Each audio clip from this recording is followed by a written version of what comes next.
In this video, we introduced the idea of the electron volt as a unit of energy. And we're going to see this all the time when we study atomic physics and quantum mechanics. Anytime we're dealing with something very small, this is an appropriate unit.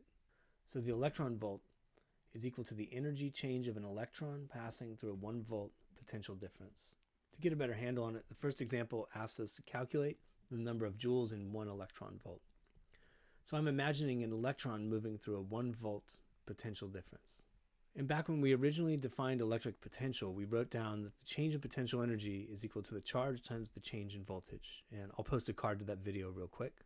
Just speaking in magnitudes here, not worrying about whether the energy is increasing or decreasing. The charge on an electron is 1.6 times 10 to the negative 19 coulombs. Of course, it would normally come with a minus sign. And then our change in potential here for the electron volt is 1 volt. So this will give us the magnitude of the electron volt in joules. Since I'm just multiplying by 1, there's not much to do here. A volt is a joule per coulomb. The coulombs cancel.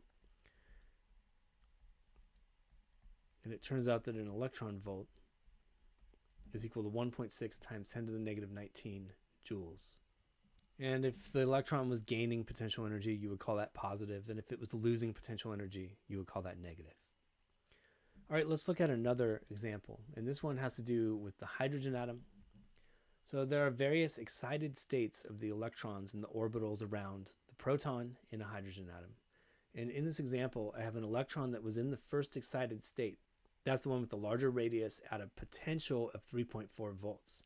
It drops down into the ground state at a potential of 13.6 volts. That's closer to the proton, so it's higher potential. But for the electron, that's lower potential energy. I want the energy change in electron volts and in joules. So let's take a look at the potential energy change for this electron.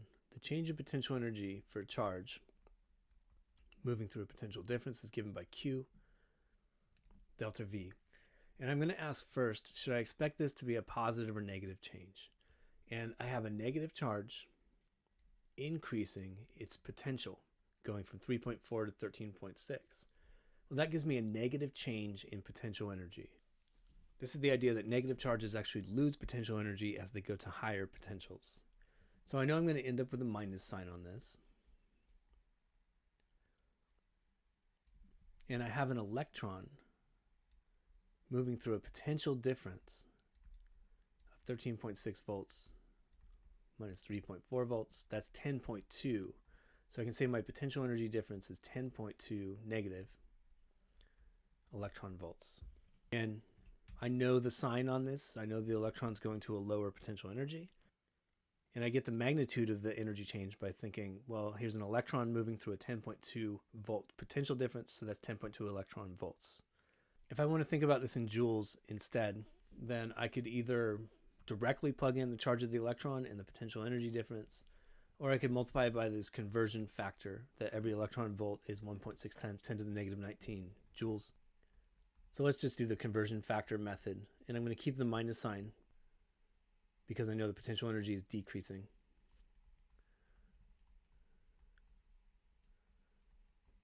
So I multiply by a conversion factor of 1.6 times 10 to the negative 19 joules per electron volts, and I get negative 1.632 times 10 to the negative 18 joules. All right, so if I ask myself which unit of energy is better adapted for looking at processes within a single atom, it's clearly the electron volt. I end up just with this nice small number, 10.2. Whereas if I'm using joules, I end up with 10 to this enormous negative power. So when we study the atom, we're going to switch everything to electron volts. The final point that I want to make here is that when this electron makes this transition, losing 10.2 electron volts of energy, energy must be conserved. And so what happens in an atom is that a photon will fly off. That's a little light packet. And the energy of that photon will be 10.2 eV. And in fact, this is an ultraviolet photon that you see in the spectrum of the hydrogen atom. If you find the physics content on Zach's Lab helpful, click on the Zach's Lab logo on the right to browse playlists and subscribe to the channel. I produce over 100 new videos per month, and subscribing is the easiest way to find new content. Thanks for watching.